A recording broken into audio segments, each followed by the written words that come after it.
What if your voice could tell you something about your brain years before any sort of cognitive symptoms appear? What if caring for cognitive health didn't mean having to wait for months to go to a specialist or navigate complicated medical systems? Today's conversation is about listening earlier and designing for dignity long before cognitive decline begins. Welcome to Designing for Dignity, a podcast about how we design technology, systems, and experiences for people that are navigating aging, cognitive change, and care. I'm Erin Young. I'm a founder at Slide UX, and today I'm joined by Kara Uchtman, Clinical Research Officer at Vibes AI. Kara leads the development of open source voice biomarker technology for cognitive health, work aimed at making early detection more accessible, less invasive, and more scalable. Her career spans Fortune 500 companies, biotech startups, and AI platforms. But what I appreciate most is how she bridges rigorous science with real human experience. So, Kara, I'm so glad you're here today. Well, thanks for having me. So nice to be here. So, one of the first questions that I asked you when we started talking was about what Vibes AI actually does. You know, when people hear AI and biomarkers, they often imagine something really abstract. Can you describe plainly what Vibes is building and what a person actually experiences when using their products or services? Yeah, of course. What we're building is a way for people to notice their brain earlier than our systems currently allow, not when something is already wrong, just earlier. Practically, that means you talk for 2 minutes, just your voice, the way you use it every day. And from that, we can see patterns that reflect how text or restored your brain actually is. And then we respond with sound, not as music you have to analyze or meditate to, but as restorative audio your brain can receive passively during a commute, while you're working, or when you're falling asleep. The important part is that it doesn't ask more of you. You don't have to fix anything. The system listens, and then it gives something back that helps your nervous system settle and recover. And over time, it actually learns what supports your unique brain, and that's where it becomes personalized. Okay, so you're talking and then you're listening, and it's a really low friction experience. Yes, that's right. Your voice carries without you trying stress, fatigue, cognitive load, even how well you recovered from sleep. It's all there. So after you speak, you get feedback that's meant to be informative, not scary, a sense of how ready your brain is today, and then something supportive in response. And all of this through your phone, your smart speaker, the thing you have with you probably most of the time, anyways. Right. Okay. So I think it might make sense to talk a little bit about you and your career path. You know, we have a lot in common because I had worked on the UX side in a lot of interesting spaces with a lot of startups and a lot of big brands. But for me, I kind of had a realization that I wanted to focus on brain change professionally. And that was an aha moment for me. Similarly, you've worked in a lot of large organizations, you've built startups and you've led research, product, all this kind of stuff in other companies. So, how did you find yourself here working on this? It definitely wasn't a straight line, and I don't think it was inevitable if you had asked me, 20 years ago when I started out my career. I started out as a chemical engineer, and then I spent time at P&G working in engineering roles that sat between manufacturing and research and development, bringing new products and processes to life, improving how systems worked on the plant floor, but also the people on the plant floor. And what I always loved about that work was the human lens. You could design these really elegant processes, but if it didn't work for the people running them every day, then it failed. And I actually left P&G without a clear next step. That's when I found Erin. The mission pulled me in. This idea of continuous, non invasive monitoring, it made sense to me, a way to understand the body without asking people to change their behavior. And that experience really changed how I thought about health technology. It showed me how measurement could be passive, respectful, and usable in daily life. After Ekron and the pandemic, there was a real period of learning and expansion for me. I kept gravitating towards mission driven work where I could blend product, research, business, where strategy and science, they weren't separate. They were like this cohesive vision. And in April of 24, I actually attended a women's breakfast at an MIT event. And I was fully committed to a different project. I wasn't looking for a new direction. I knew what I was working on. But I happened to sit next to Joanna, who's the CEO of Vibes. And we talked. And when I walked away from that, I knew that meeting her mattered, but I really didn't know why yet. Shortly after, I attended a Joyce band salon, which she hosted in the Hudson Valley. That's where I met Toy, the other co founder of Vibe. She represents the sound aspect. It was new for me around vibration and sound and what it could do. It was not something I had heard. And in parallel to this, I was going through my own health challenges and I learned a lot about neuroplastic pain. That experience reshaped how I understood the nervous system.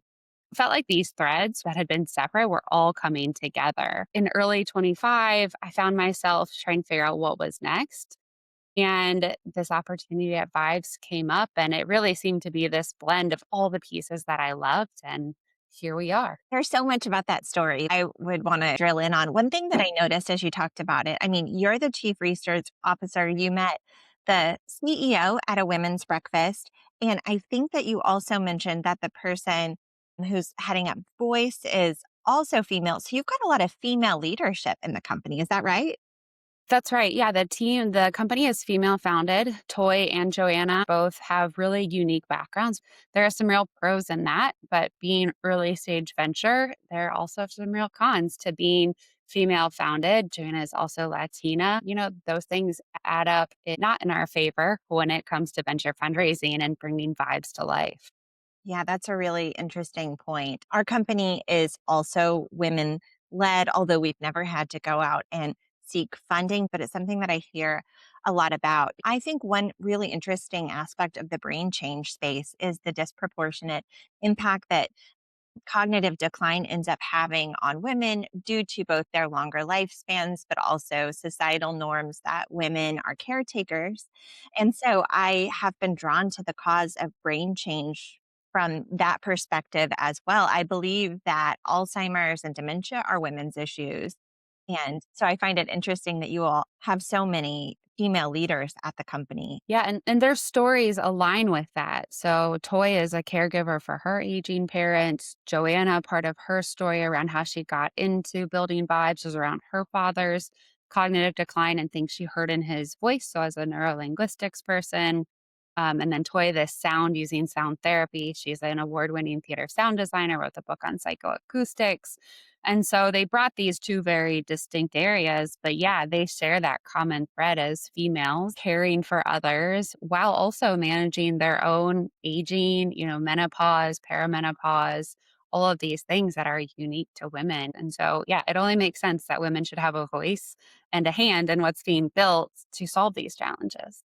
I love that. So one thing that you mentioned when you were talking about your background, and for context for our listeners, I live with a genetic mutation that causes early onset Alzheimer's disease. And so I'm fascinated with all things related to that. And one topic that comes up often is neuroplasticity. You mentioned neuroplastic pain, and I'm wondering if you could talk a little bit about what neuroplasticity is and what neuroplastic pain are. Yeah. So neuroplasticity is really about the brain's ability to relearn and to learn new things.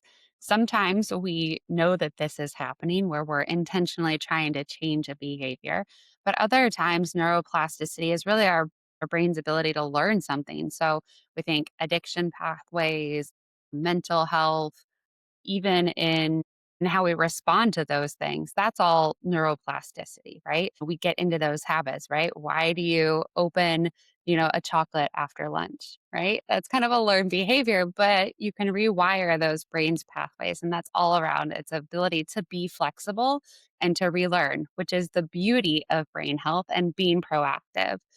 The Lancet actually says that 40% of dementia is preventable through lifestyle factors. And that's where neuroplasticity, in part, comes into play.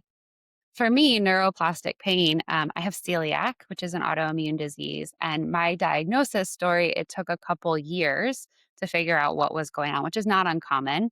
And so for me, one of the symptoms was vomiting. And so my body kind of learned that response when I had certain foods, you eject it. I struggled even as I got my celiac under control with pain that you might experience with nausea or vomiting. And that was a learned pathway. It was a signal, my brain trying to protect me. And so, neuroplastic pain is pain that feels real. It's not in your head, it is a real pain pathway. But there's no like physical cause, right? I hadn't actually vomited. There are a lot of experiences. Back pain is a great example of neuroplastic pain. If you have back pain, you should go check out neuroplastic pain. There are some amazing things in the space around how pain has actually been cured without surgery, without medicine. And so neuroplastic pain is really understanding your body's pain triggers and why you're having this pain when there isn't a physical cause. And so it's kind of relearning, it's settling the nervous system, it's creating this place of safety. So really interesting space that, as an engineer, we're like in equals out, right? It was learning the new variables that are a factor there. Wow. Okay. Thanks for sharing that. So, one thing that you mentioned when we first talked was this idea of the triple brain epidemic. Can you walk us through what you describe as the triple brain epidemic and why it matters now? Yeah, absolutely. So at Vibes, when we talk about the triple brain epidemic, we're talking about mental health, age related cognitive decline, and digital dementia. Some people might also call that brain rot. People imagine these really as three separate, very distinct problems, but it's really the same pattern showing up in different ways. Most people, especially when you're talking about younger people, the first thing they notice is mental health, anxiety, burnout, depression, this constant sense of being overwhelmed, mentally stretched thin. So many people feel that. The second is age related cognitive decline. Memory slips, word finding issues, attention that just doesn't feel as sharp as it used to. We've been taught that that's something that just happens, right? It's inevitable, something that happens really late in life. But the reality is, those changes are happening quietly in midlife. And then the third piece of that is digital dementia. This is what's happening when our attention systems are under like continuous pressure, doom scrolling, all that time you spend on TikTok. It makes it really hard to stay with one thing. It's constant cognitive switching. And so all of these things reinforce each other, right? Chronic stress makes attention worse, fragmented attention makes memory worse. So people feel like there's something wrong with them. But in reality, their brain is responding normally to the environment that is not so gentle on our brain. Wow. Okay. And Vibes intends to step in and help solve this. Can you talk a little bit about how Vibes does that? Yeah, absolutely. So this is a little bit of we did a blog series about why voice, why sound, why the closed loop, right? Like why would we do this?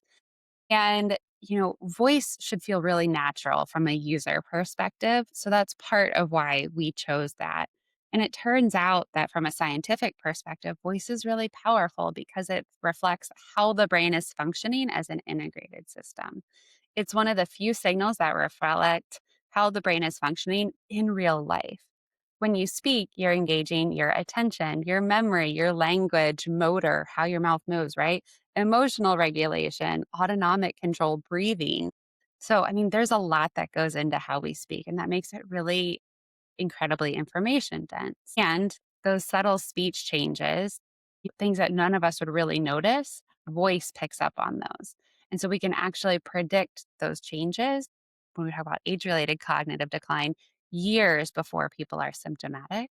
And for people experiencing some of those other aspects of the triple brain epidemic, those are really highlighted earlier. So your voice gives us a way to listen without waiting for people to like fail a test or say, hey, I think something is going wrong. And it allows us to look at it just for you over a long period of time. And then on the flip side, right, measurement without intervention or a way to solve it, that's why we brought sound into the picture. And so your voice tells us when the brain is under strain, and then sound gives us this incredible way to respond.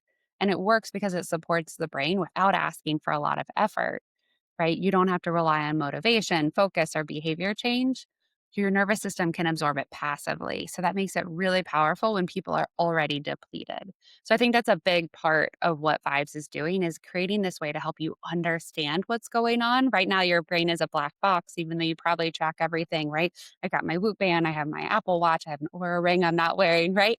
You track all these things, but you don't know what's going on with your brain.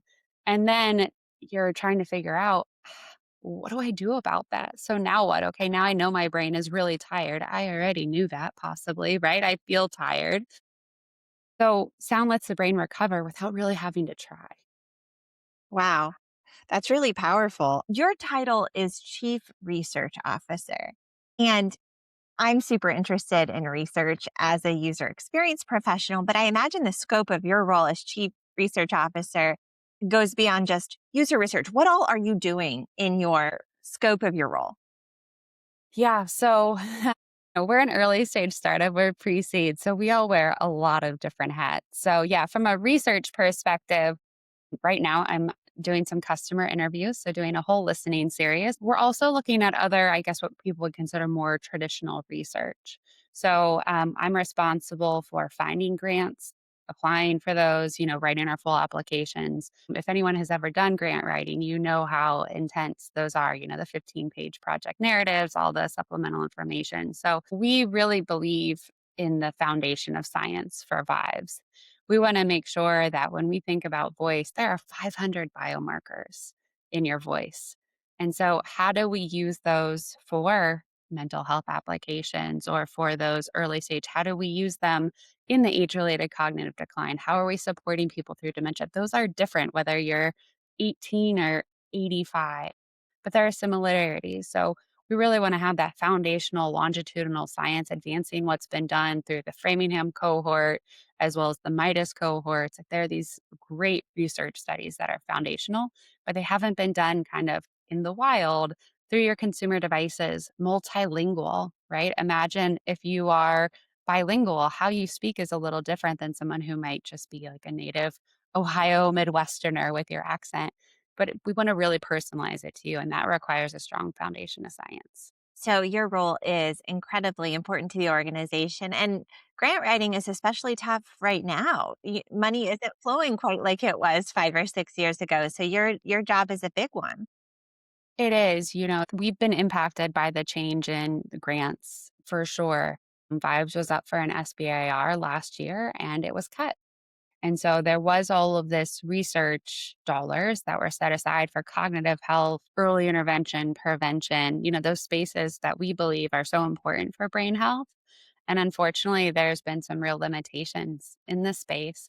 And that's impacted vibes and how quickly we've been able to get to market. So we are cautiously optimistic for these Alzheimer's research program grants. They would really allow us to demonstrate the longitudinal potential of voice as well as for sound that is around care and caregivers and how sound can really improve quality of life, which is so important for everyone experiencing any cognitive issues. Wow. Well, I hope that that ends up panning out. And I also truly believe that we will see ramped up private investment in this space as baby boomers continue to age. And honestly, with the advent of so much different biomarker research, we now have so much potential opportunity to intervene in ways that didn't exist even just 2 or 3 years ago. So you're really on the cutting edge of something really compelling. You mentioned that you're doing customer interviews or user interviews right now. And as a user experience practitioner by trade, that is near and dear to my heart. I'm curious about whether you have had any major aha moments in the research that you've conducted so far that have changed the direction of something that you are building or the way that you're approaching. Yeah. With the customer interviews I'm doing right now, one of the questions that I start with very early on is, what does brain health mean to you? And so that question, it's striking. No one answers it the way we probably do professionally, right? Or if I was writing a research paper, well, brain health is XYZ. People don't really say cognitive decline or even say brain health. People are like, I don't really think about my brain health.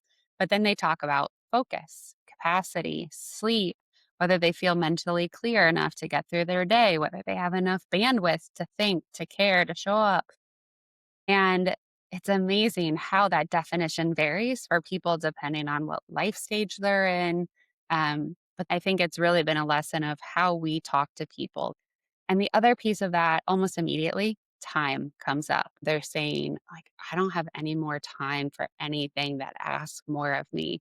I'm already tired. I'm already struggling.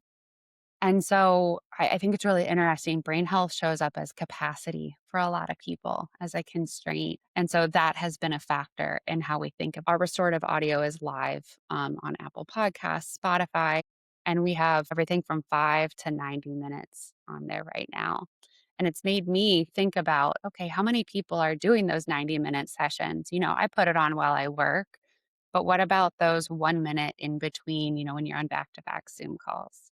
So I think it's really designing for scarcity rather than the ideal behavior. So people want to know, well, like, what does the research say? Well, when you're in a research study, it says do it 20 minutes. You're going to do it 20 minutes, right? Are you really going to do that in real life? Are you able to? So I think that's been a really interesting shift for me. Love both of those insights. They both track to different things that I've seen in my career. First of Yeah. all, the importance of labeling, right? Where you're talking about the same thing, but they're talking about it in completely different terms. And that matters from top to bottom. If you're going to go direct to consumer with a product, you have to be talking about the pain points that they actually know they have, even if, you're dealing with brain health and cognitive decline. Those aren't and those are real needs, but if those aren't the words that your target market's using, you certainly have to adjust that. But also, Hmm. scarcity of time and capacity is a huge theme in age tech. I think one of the greatest misconceptions for people or companies who have aspirations to serve this market is imagining that ideal scenario where there's unlimited time and capacity to devote to this very, aspirational goal. And of course, we would all do the best things if we had unlimited time and resources. But the reality on the ground is often the absolute opposite. And we talk about that with caregivers who are actively caring for someone with cognitive decline. But what you're talking about is just everyday people are suffering from that same ailment, which is no time to focus. That's a hugely important consideration and something that I'm glad that you've discovered it at this point in the company's trajectory because it's something that you will really have to respond to proactively with the way that you position your products and services. Yeah, absolutely. I mean, hearing people talk about limited time, right, is not surprising to me. I am 41. I am a mom. My parents are in their 70s. I have a 5-year old. I work full time. I have health issues, right? Like when people say like time is scarce, I'm like, I hear Yes. you. I feel that. Which is why sound is such a great solution, but you have to know about it, right? You have to know about these solutions. You have to figure it out. And that requires capacity and brain space and what actually works for each individual. So I think that's where making the lift as low as possible, creating that personalization, treating people as real individual humans. And it's not one size fits all. And so, how do you really create a product that will meet people wherever they're at? Right, right. And clearly there is an appetite for wellness. I mean, we just held up all of our devices, right? So like there's that, but these are incredibly passive and require very little at all. And so making sure that customers understand what's going to be expected of them. One thing that brings me to is we talked a little bit about the issues around access to care. And this is something that's very personal for me because I am a younger adult and I'm actually a part of a clinical trial that aims to prevent Alzheimer's disease before it arises. As a young person who is in this space, I have experienced long wait times and environments that are designed exclusively for older adults, out of pocket costs because I'm experiencing something out of time. So, from your perspective, can you talk to me about where today's system breaks down and how vibes can help work around that reality? Yeah. I mean, you've hit on so many of the points of the thesis of our diagnosis grant, which is all around the prevention aspect and getting it, shifting the intervention and the awareness piece so much further into your 20s, even. And your experience is a little unique because you had a family member who triggered action. The system is broken kind of really at the very beginning. We've built a model that assumes people will enter when systems are obvious, severe, disruptive, that they justify that specialty care. Everything before that is pretty well invisible, right? And most barriers to brain care show up well before anyone sees a specialist. There's the detection problem. We don't look early. When we do look, it's usually through these like short episodic tests that miss gradual change. That's why so much cognitive decline is identified late. Like MCI gets missed. I think only 8% of people with mild cognitive impairment get diagnosis. I mean, it's incredibly low. Second, there's an access problem, cost, geography, long wait times, limited specialists. So even when somebody wants help, it's really hard to get it, like you said. And people don't always experience their brains as diagnosis, right? They experience focus, fatigue, mental clarities, but our systems speak in this clinical language. So people speak in this lived experience, and that mismatch delays care too. All the barriers reinforce each other. And the result is that people fall through the cracks well before anybody calls it really a disease. And like you said, when the interventions are, most effective. So we're really trying to solve that problem by creating an early low burden entry point, something that doesn't require crisis, a referral, or even a diagnosis to begin paying attention to your brain. I love that. It's certainly very important to people like me, but I think that there's a lot there. I've seen reports about the way that AI may end up affecting all of our cognitive abilities, and as we potentially use less and less of our brains to do the things that we currently need them for.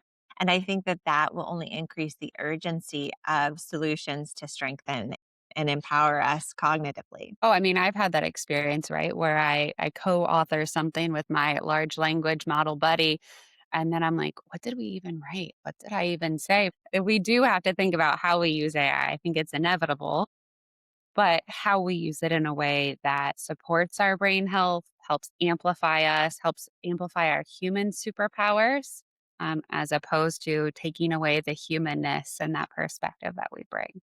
Absolutely. Absolutely. When we talked about sound as a form of care, it brought to mind a story from a few years ago where my family was on a beach weekend during the summer, and my brother in law was playing DJ and he hit an OutKast track. And all of a sudden, my dad, who has been living with Alzheimer's disease for the better part of a decade, started dancing. When we talk about ways that sound is used therapeutically, especially for people that are already living with cognitive change or for caregivers who are helping them, I'm curious about how that works. How do you use sound to help someone who's struggling with cognitive change? That's a really lovely memory that you shared, and some people do say, like, music is memory, and what you just described is a really powerful example of why sound matters. Sound and music don't rely on the same pathways as language, so even when language becomes difficult or inaccessible, sound can still reach emotional memory, rhythm, and movement, and so sound can really be care because of that.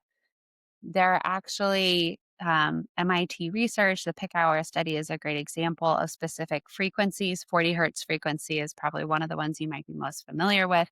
But there's a whole series of frequencies that can be used to help calm, to help sleep, to help stimulate.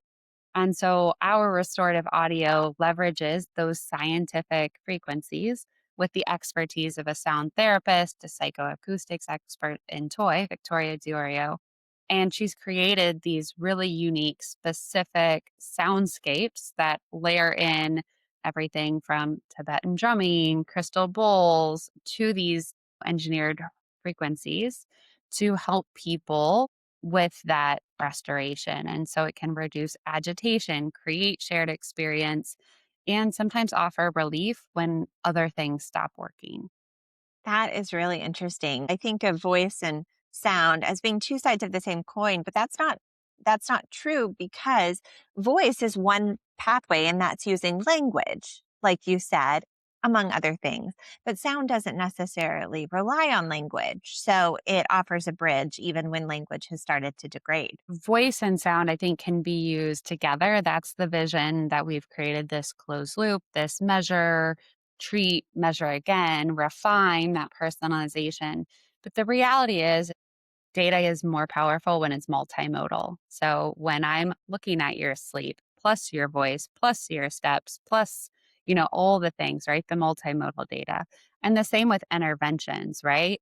We're not suggesting go off your meds, don't use medicine, don't use these other interventions, but using it as another tool. And so I think it's really this concept of what are the right inputs, those biomarkers, as well as with other interventions. That's where it becomes even more powerful. And then you think about potentially in the future linking it with clinical care systems. What if your doctor, you had your voice, your daily brain readiness score? What if your doctor got an alert and said, hey, something's happened to Erin's score in the past 3 months? You should probably see her, Yeah. right? Imagine that in our care system as opposed to you having to figure out that there was something wrong. Well, before you just had your symptoms or what you were feeling. Well, now you have kind of this other kind of more data, the biomarker. So now you can take that to your doctor and have a more informed conversation if you need to, or you can use these other interventions that support it. Right. It brings to mind something that I noticed as a participant in a clinical trial. So the data capture is vast. This is a study through WashU, and I hear that they are very, very meticulous about data capture. So we've got all of the physical stuff, the blood tests, the lumbar punctures. We've got a mobile app that we've got to use every so often to do cognitive tests throughout the day. And there were some survey style questions that were a part of the mobile app experience. And what caught my attention as someone who specializes in software design is that the mobile app was asking me to report aspects of my sleep that I knew undoubtedly my ring was tracking with way more precision and accuracy than the inputs I was providing. I recognized that the questions were being asked in a simple way so that they were easy to answer, but the simplicity also kind of lost some of the nuance. How long did it take you to fall asleep? Well, I was up watching TV. So was I trying to fall asleep or was it's complicated, but my ring probably knows the difference. And if the systems were integrated better, then the study would have more accurate data. Your product sits in that problem space where, sure, you can help an individual address their own brain health in the short term. But the ideal would be an integrated system where it would connect to all of these other things. And in order for that to happen, so many other pieces have to fall into place. Is how do you move the needle towards that long term ideal state? Yeah, I mean, it's definitely a roadmap. It's a journey, So our first product that will launch here in 2026 is a direct to consumer app. It's not a regulated product. We're not making claims around diagnosis. But the reason to do that is to get in the market, to start learning, to build this longitudinal brain health data set to help start supporting people with the restorative audio, right? Like there's clear intention and value in doing that first, right? If money and research sources were endless, maybe you'd go to the further side of the roadmap, which is that clinical integration. But I think you have to think about how you chip away at it, how you build trust with people. I mean, whether the system trusts people's lived experience, how you turn that data, how you get people to share that data, right? You're probably not going to be able to jump all the way to the end. So it's a trust building process with people, with providers, with researchers. But yeah, absolutely. We start with voice and sound and we add in the Apple Health Kit. We add in, your clinical notes, right? Like there's a whole way you get to a place where eventually voice is part of the diagnostic process. So, yeah, it's definitely a journey. It's a roadmap, D2C first, and then eventually winding up in other devices. Think of being able to use vibes through your Alexa smart speaker, other devices that you have in your home, and voice becoming more ambient, more continuous, taking the onus off of the user.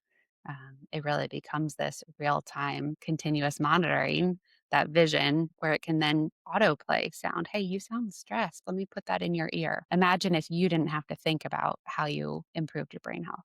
I love that vision. I think it's really compelling, but also you paint a good picture of the various hurdles that you are trying to overcome. Not only are you launching a product, but you're also establishing credibility for an entirely new space of biomarkers, which already has some supporting data, but is still in the early stages of adoption by the industry at large. I'd like to talk a little bit about the concept of dignity. This is one that comes up a lot for us as we think about brain change and aging. And of course, it's the title of the podcast, Designing for Dignity.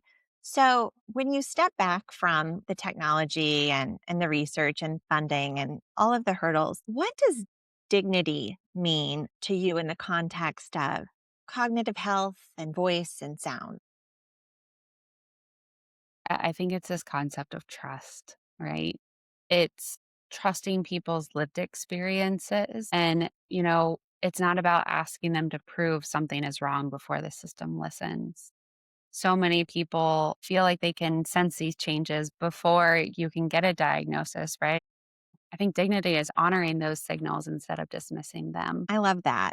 You're absolutely right that there are a lot of challenges around self reported symptoms in the cognitive health space. You've got pressures on both sides of the spectrum with people that know there's something wrong and can't get the support that they need, or alternatively, don't know that there's something wrong when it might be easily shown through what you're doing. That's really fascinating. One thing that stands out about you and your career, Kara, is the way that you've brought rigor to the companies that you've worked with. And I find that there's often a lot of tension between developing something that achieves the rigorous scientific standards that are necessary to build credibility, which is one of your objectives.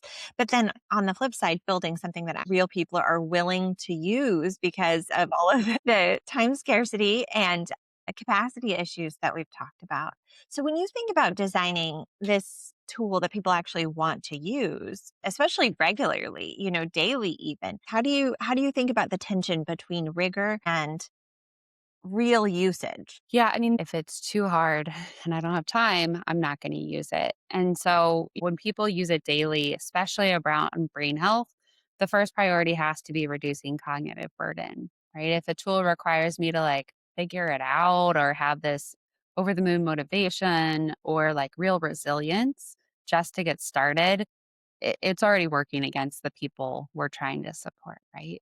I think you have to simplify the experience, not the science. So, under the hood, what people don't see, that work has to be rigorous, right? But what they encounter has to be gentle, like intentionally gentle, clear language, few choices, no pressure to act. One of our design principles is no guilt, no shame, just information and support. We never want to deliver a verdict. We're not trying to judge. We're really trying to help support people. You want to stay honest without being alarming. When people don't feel judged or trapped, I think they actually show up more consistently, right? It feels useful. So we maintain that integrity of the science and then the restraint on the interface, and hopefully feeling respected and builds that trust and that use. That's a theme that I've noticed in conversations about AI. There was early on a lot of interest in showcasing the fact that a product was using AI, but really some of the best applications of the technology are entirely opaque to the user because we don't necessarily care how the sausage is made so that it is made well. I think that's really consistent with the evolution that we'll see in how powerful technologies develop in the coming years. Yeah. Being in the AI space, we have to be intentional about how we use it and how we talk about it. AI slop, right? Like, especially in writing, right? And if you go online and LinkedIn, you can tell what's been written by AI, right? It's not this, it's just blah, right? Like, there are some constructs that get overused, and you don't want to present that to a user. We use AI in our large language model to help understand what your voice is saying. We use AI to help recommend the right therapeutic audio, but we don't use AI to create that therapeutic audio. It is all human created. And, there are some very intentional ways where we do and don't use it. Now, how often companies talk about that or how effectively, there's probably some room to do that to explain it, but you don't want people to feel like they're getting AI. Right, right. You know, when we think about user motivation, uh, I have to share a story. Of course, it's one in which I did something dumb, which is a common trend of stories that I that I share. We learn the most from those, right? The things that go really well, we don't learn nearly as much.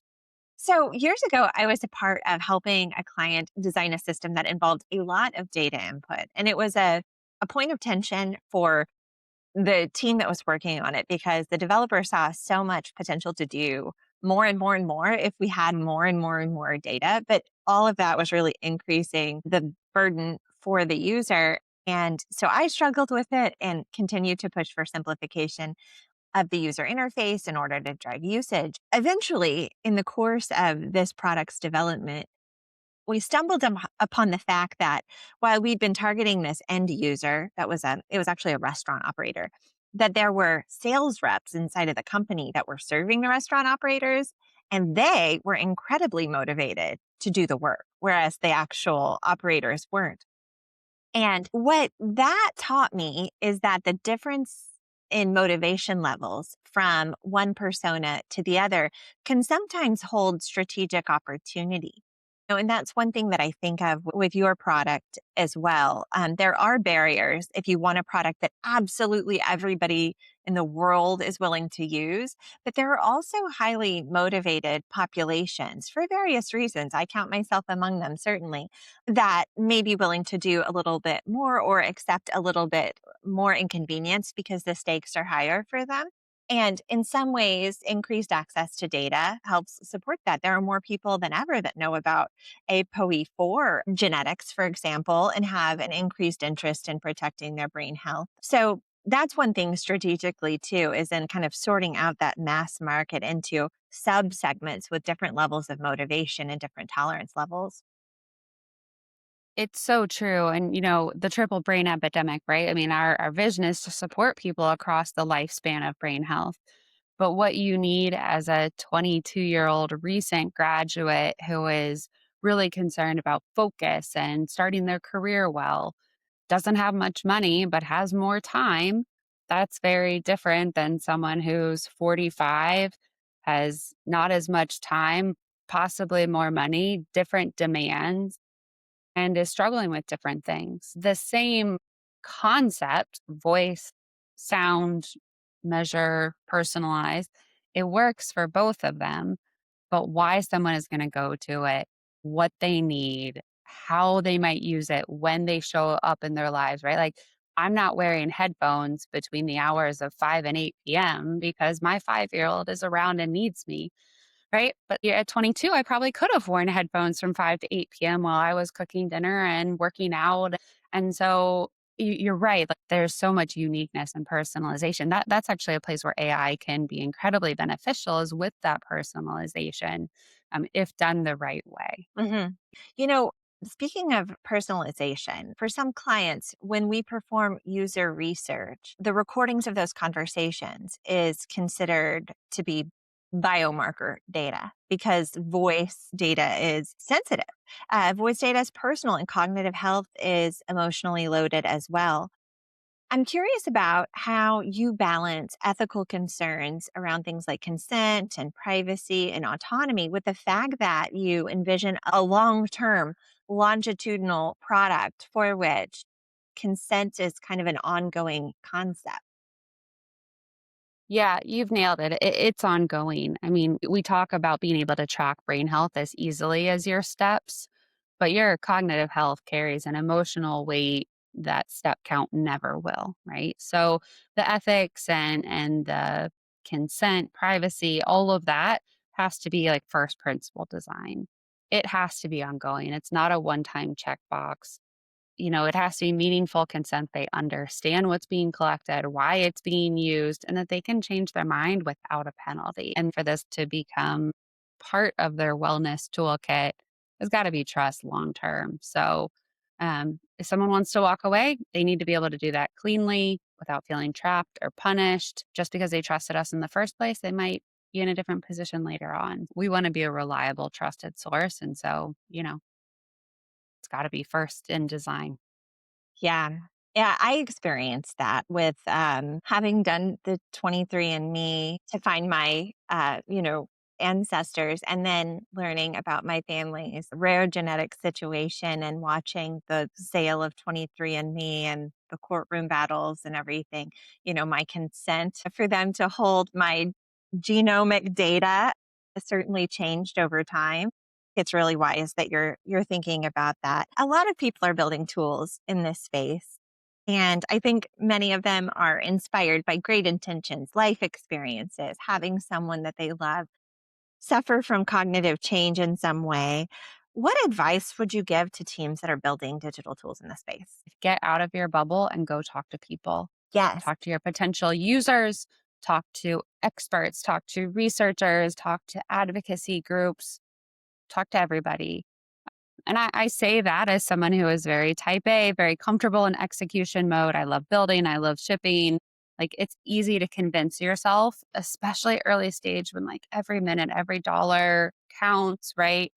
It's easy to convince yourself that progress lives in your documents, your roadmaps, your Jira board. But these customer interviews have reminded me that the lived experience will always surface things. Our strategy, our discussions never will. People think they understand the problem because they understand the domain, right? So talk to people early, talk before you think you're ready. It changes the language you use, the assumptions you're carrying, the trade-offs you make. We saw this with our restorative audio. We put it out there, Apple Podcasts, Spotify, put in people's hands early, and, it shaped how we thought about even what we title it, right? How do people find this? And we're doing that now with our voice proof of concept. So not to really prove how it works, but how does it land? Who's willing to use it? So I think the thing for us is what does it feel like to use on a hard day? So, you can only learn that by talking to people.